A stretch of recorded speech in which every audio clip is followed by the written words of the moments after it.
Well, hello and welcome back to another episode here on the Stappenbach farm. I've got good news and bad news. The good news is our oats are ready to be harvested. The bad news is it's raining, so we can't yet. Uh, so I got this guy right here from the Mod Hub, and the way we're going to do this is lease because that will be far more affordable.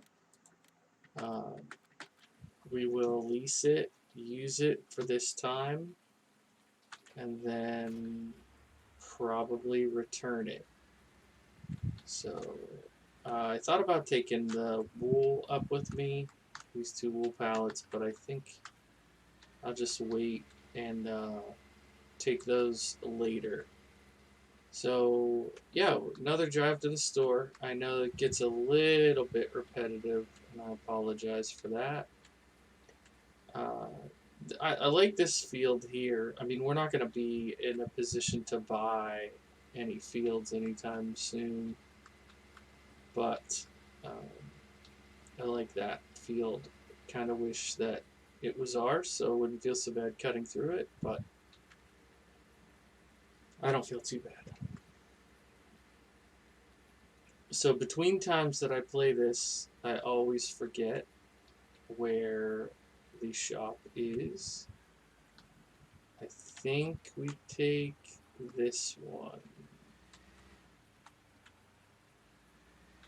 I'm seeing a red dot on the map, which might mean that's where it is. Yeah, I think I meant to take this road.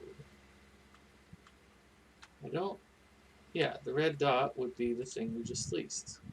Makes sense. Alrighty. Now, I don't recall.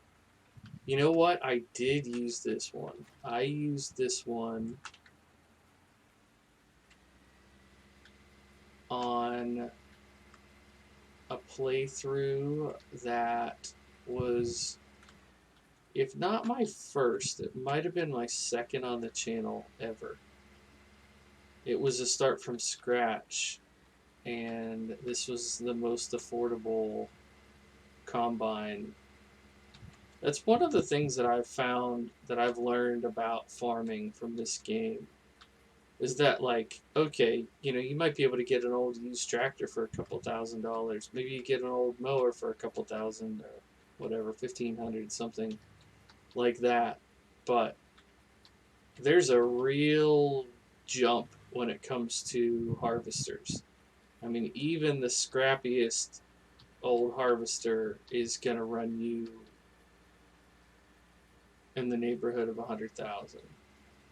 I also don't know why they path the regular people down here. Seems a little strange. I also need to cut us in a road. If the game does what it's supposed to, it won't let me harvest.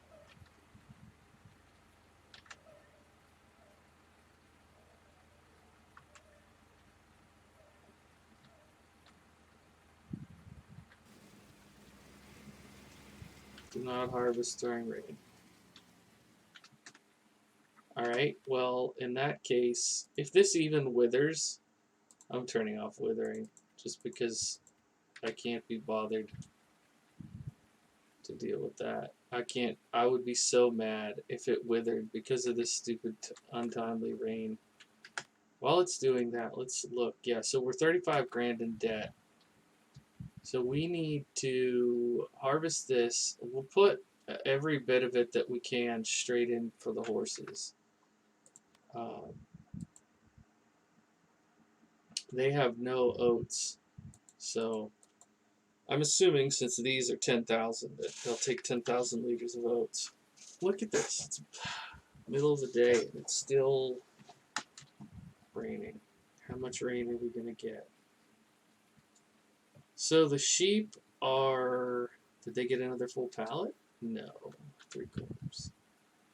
The sheep seem to be doing okay. This is a little bit wonky that the grass in the pen is that high, but beggars can't be choosers, as they say. We get a new animal in 5 hours and 45 minutes, which is cool. I don't remember how many we started with. It was probably around 64. So after midnight tonight, these will go up again. I thought I bought all 4, but I guess I only bought 3. Might have been a cost-saving measure, as they say. Well, what the heck?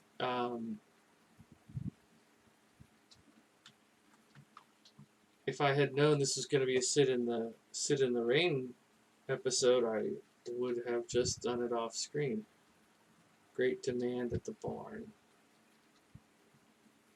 Okay. Would I leave the tedder out here in the field? Interesting choice. Yeah, so this looks pretty much full grown already, ready for more. So we have a really nice farm size here. This rain is very frustrating.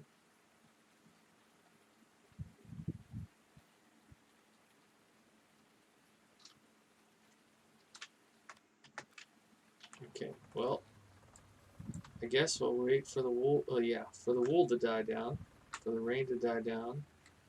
We'll get another pallet of wool out of there. Are you serious?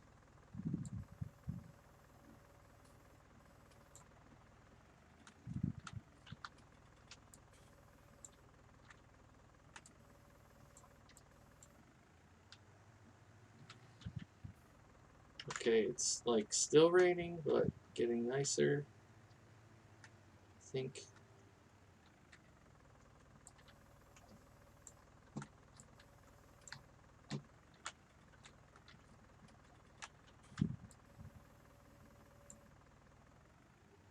Alright. Perfect. Now we will slow this time back down. I'm actually going to put it on real time just so we don't have an issue with this grain. I know some people will be irritated that I'm manipulating the time like that. I'm sorry if it upsets you. How about we go lower it? And here we go. We've got some oats coming in. Perfect. Effective. Are we going to hit the cedar that I just kind of left in the middle of everything? Maybe. I do want to eventually get ourselves some storage, but at this point, another classic case of beggars can't be choosers. So let's get a nice old screen of that while we go along here. I'm gonna guess that this whole field is only gonna yield us, it's gonna be very close to the 10,000 liters that the horses can take. That's gonna be my guess. So here's a question. Let's say we have supplies in the pen and we sell the horses. Then we go get new horses. When we bring the new horses back, will they have the feed from the other horses? Or will it disappear when it goes to 0 horses in the pen? Do I want to risk it? Probably not. Surely it would keep it, right? Surely it would keep the inventory. Okay, and we are dropping straw. This oat straw we're going to use for bedding. I know it can help with the horses. I imagine also for the sheep. Sheep, nope, just the horses. Even still, we'll give them straw as well.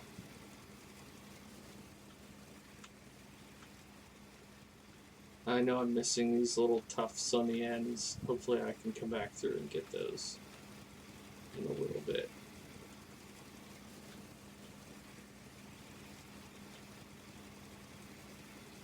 I'm really enjoying this farm, this series, because I'm doing some things that I don't typically do. One, a one tractor farm, which is pretty fun. And two, horses, which I never do. Three, global company, which I never do. So I'm digging it. What I don't want to do is end up essentially just baling hay every time I play the game, which is tempting to keep up with horse hay and sheep grass, but it's not my goal. I also don't currently have a machine that can handle carrots. So we may do a potato patch. I don't know. I've had bad experiences with root crops on this game. And by bad experiences, I mean I spend an unconscionable amount of time getting them, and then something happens to the save, and I don't end up getting to profit, for lack of a better word, off of all those root crops.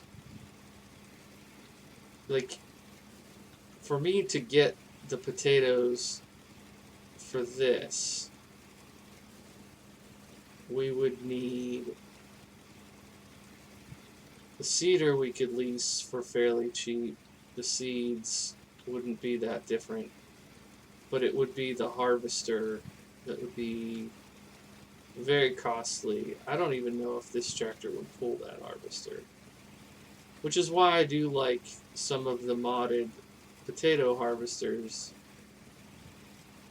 I mean, part of what I've questioned over the years of playing this game is like, what do people do in impoverished countries? Like, I think that farm sim should not just be these big agribusiness things. Farm sim should also be like, how does a little rural potato farmer do things in most of the world? I'm sure they're not massive agribusiness farms.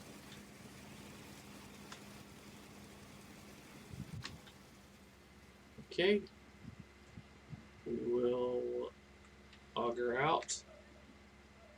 I guess that's water, so this one must be.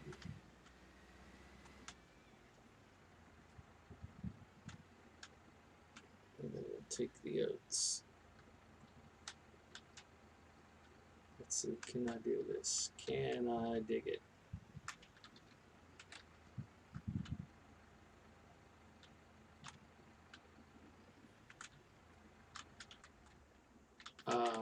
Let's try moving this out of the way.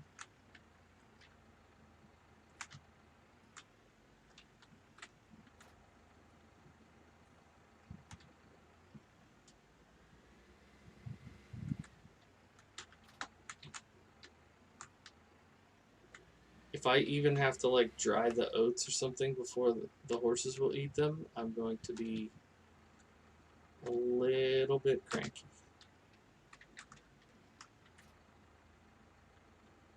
It's probably just not over the thing enough. Oh, there we go. Lovely. The horses are getting their oats.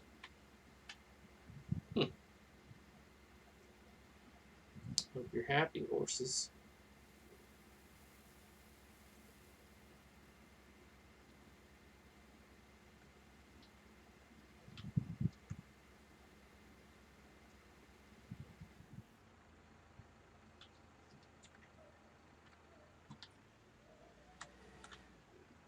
Let's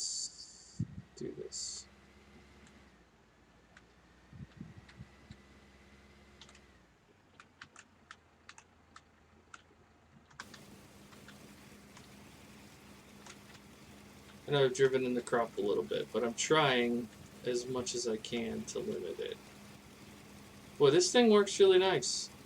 I mean, obviously I wish it was like twice as wide and all that, but for just a couple $100 lease, I think this is going to be real good.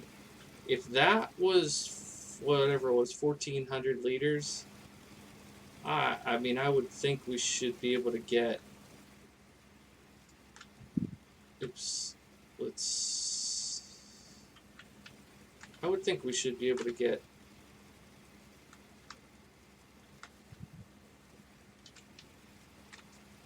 Come on, cut the wheels. There you go. Maybe 6,000, 8,000. Surely we can get 6,000 out of this field.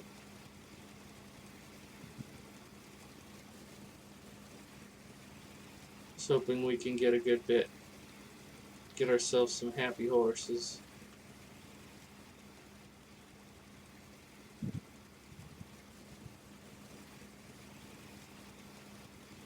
I just wanted to say real quick, if you are watching this, if you've been watching this series and been supporting this channel, thank you so much. It kind of went through a little bit of a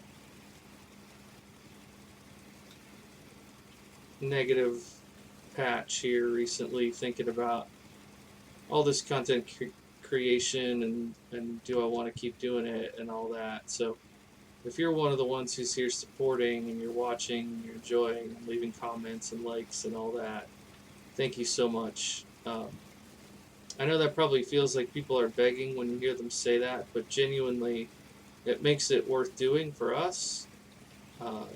You know, I always say, well, I'm going to play Farm Sim anyways. Why, you know, what's the difference? I just click record. But it really means a lot when people are engaged with the content. And if people don't engage, then that makes me think, you know, how can I improve? What should I do differently? And part of the impetus behind this channel was to have these shorter form videos and not go on like the main channel where I sometimes have videos of 45 minutes or around there. But the idea behind this one was to make it more accessible for you all, something that you could watch, maybe not on the John, but something that you could watch on break at work or while you're passing time somewhere, and feel like it's, you know, interesting enough. You get to see the farm advance over time. And I know I've been a little bit inconsistent with switching up the different farms, but hopefully you'll forgive me for that and understand that I'm trying to keep things fresh and keep bringing people back to the channel. So, all right. Well, I know this is a bit of an odd place to stop, but we're going to quit here. And I will see you all in the next episode, which will hopefully be in a week, maybe two, around some other farms that we're doing. Thanks a lot. Bye for now.